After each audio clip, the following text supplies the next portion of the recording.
On the 18th of July 1989, Hollywood was shaken when young actress Rebecca Schaeffer, rising star of the sitcom My Sister Sam, was shot to death at the doorstep of her West Hollywood home by her own obsessed fan. The tragedy happened in an instant, but behind it lay years of stalking, fixation, and blind devotion twisted into a deadly nightmare. Rebecca was just 21, standing at the threshold of a promising career. But Robert John Bardo, a troubled young man, turned admiration into sick obsession. When he stood at Rebecca's door with a revolver hidden on his body, it was not merely an encounter between idol and fan, it was a fatal collision where beauty was strangled by madness. This story is not only the heartbreaking death of a rising star, but also a warning to Hollywood and society about the lethal dangers of unchecked obsession. So, what turned a fan into a killer? And how did Rebecca Schaeffer's death change America forever?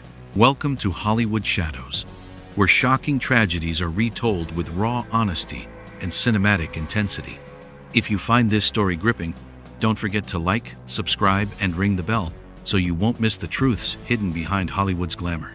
It all began in 1986, when 8-year-old Rebecca Schaeffer, with her sweet face and radiant smile, appeared on television and quickly became a new symbol of American youth. Her role in My Sister Sam made her a household name, adored by millions. Among those fans was one who stood out, Robert John Bardo, a 6-year-old boy from Tucson, Arizona. At first, Bardo's devotion looked like any ordinary fandom. He wrote letters to Rebecca and once even received a signed reply. But for Bardo, it wasn't just a gift from a star, it was a sign of destiny. From that moment, admiration curdled into obsession. In 1987, Bardo traveled to Los Angeles, trying to sneak into Warner Brothers studios to meet Rebecca. Security turned him away. A month later, he returned, this time with a knife hidden on him. Again, he was stopped. Defeated, he went back to Tucson and briefly shifted his obsession to pop stars like Tiffany, Debbie Gibson, and Madonna. But his eyes never truly left Rebecca. His obsession only waited for its chance to explode. The breaking point came in 1989, when Bardo saw Rebecca in the film Scenes from the Class Struggle in Beverly Hills, where she appeared in a love scene. To ordinary viewers, it was just acting. To Bardo, it was betrayal. He grew jealous, furious, convincing himself that Rebecca had become just another Hollywood whore who needed to be punished. Bardo studied how Arthur Richard Jackson, who had attacked actress Teresa Saldana, had hired a private detective to track her down. Bardo copied him. For $250, he paid a Tucson detective agency to obtain Rebecca's home address from California DMV records. With help from his brother, he bought a Ruger GP 100, 300, and 57 revolver, the weapon of the coming tragedy. On the 18th of July 1989, Bardo traveled to Los Angeles for the third time. He wandered around Rebecca's West Hollywood neighborhood, questioning neighbors to confirm she lived there. Once sure, he rang her doorbell. That morning, Rebecca was preparing for an audition for The Godfather Part 3. She opened the door, thinking it was a script delivery. In front of her stood a young man holding an old letter she had once signed. Rebecca spoke briefly, then told him not to come back. Bardo nodded and walked away. He went to a diner nearby, ordered breakfast, but his mind spiraled. She rejected me. An hour later, he returned. When Rebecca opened the door again, her face was cold, clearly wanting to end the nuisance. In that instant, Bardo pulled out his revolver, aimed at her chest, and fired. The gunshot echoed. Rebecca collapsed at her doorstep. Before slipping into unconsciousness, she gasped, "Why? Why?" She was rushed to Cedars-Sinai Medical Center, but within 30 minutes, she was pronounced dead. Hollywood lost a rising star, and America awoke to the terrifying fragility of the line between admiration and deadly obsession. The very next day, Robert John Bardo was arrested in Tucson after wandering erratically along a freeway. During questioning, he confessed immediately. The lead prosecutor was none other than Marcia Clark, who years later would become famous in the O.J. Simpson trial. Bardo's case captured nationwide attention. He was convicted of first-degree murder and sentenced to life in prison without parole. But the story didn't end there. The case exposed a deadly loophole in personal privacy. Bardo had easily obtained Rebecca's address because the DMV sold drivers' information. The outrage led Congress to pass the Driver's Privacy Protection Act of 1994, banning the release of personal information from DMV records.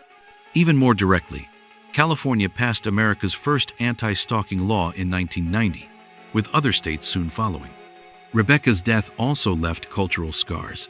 Her boyfriend, filmmaker Brad Silberling, later transformed his grief into the 2002 film Moonlight Mile. Her co-stars from My Sister Sam created a public service video against gun violence in her memory. From tragedy, Rebecca became a symbol of legal reform in America, a bitter truth, but proof that her life was not forgotten. Rebecca Lucille Schaeffer was born in 1967 Inches, Oregon, to a Jewish family.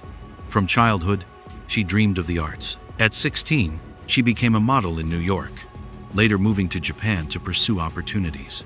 Though her petite frame limited her modeling career, her charm and expressive eyes soon caught casting directors' attention. Her big break came in 1986 with My Sister Sam. Within one season, she was a familiar face on American television, beloved by millions for her wholesome image. Major magazines began touting her as one of Hollywood's most promising young stars. Meanwhile, Robert John Bardo, born in 1970, was the youngest of 7 children in Tucson, Arizona. His childhood was unstable. His parents overworked, and he himself was noted for psychological problems with records of personality disorder. Isolated and unstable, he turned to television for comfort, seeing celebrities as family in his imagination. When he saw Rebecca on screen, Bardo cast her as the embodiment of purity and ideal love. But what began as devotion twisted into possession. Unable to distinguish fantasy from reality, he built an imaginary relationship with her, and when that illusion collapsed, he chose destruction. That tragic contrast, a bright young star versus a deranged fan, was the heart of the crime. And when the gunshot rang out, it not only ended Rebecca's life, but also jolted a nation awake to the dangers of distorted love. Rebecca Schaeffer's death remains one of Hollywood's most haunting tragedies of the late 20th century. A rising star, just 21 years old, gunned down at her own doorstep, the very place that should have been safest.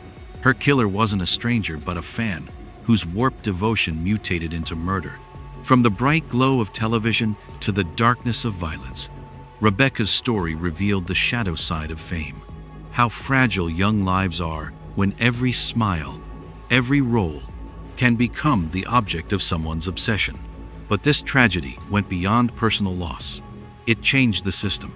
Her death sparked America's first anti-stalking law and stronger protections of personal privacy. That bitter legacy ensures her life was not in vain. More than 3 decades later, the questions still remain. Was Robert John Bardo just a deranged individual, or a symptom of a society unprepared to protect the vulnerable?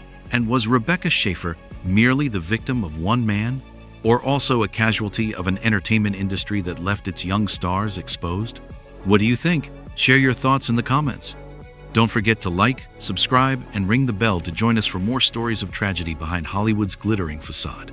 Your support keeps us uncovering the shocking dramas where fame and misfortune always walk hand in hand.